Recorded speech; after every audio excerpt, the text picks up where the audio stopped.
Sa pagpapaigting ng mas maayos at maunlad na lalawigan ng Quezon sa usaping legislatura, ginanap ay ika-106 na pangkaraniwang pulong ng Sangguniang Panlalawigan.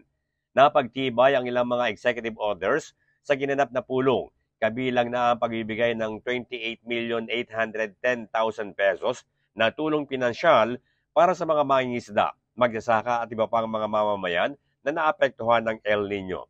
Ayon kay Vice Governor Third Alcala na siyang presiding officer, aprobado rin ang ordinansa ng Bayan ng Pagbilao na nag-aatas ang curfew hours para sa mga bata o minor de edad na mula alas 9 ng gabi hanggang alas 4 ng umaga. Kalakip nito ang paghuli sa mga batang lalabag sa ordinansa at kailangang sunduin ng kanilang mga magulang.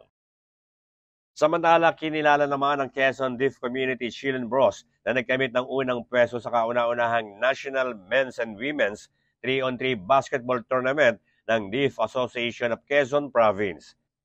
Ayon pa kay Vice Governor Alcala, asahan ang patuloy na pagsuri at pag-aproba ng Sangguniang Panlalawigan ng Quezon sa mga bagong kautusan, ordinansa at resolusyon na magbibigay ng tulong sa patuloy na pag-unlad ng lalawigan sa mga darating na session. Bert Abrigo nag-uulat para sa DZDG 96.7 Destiny Radio at your service.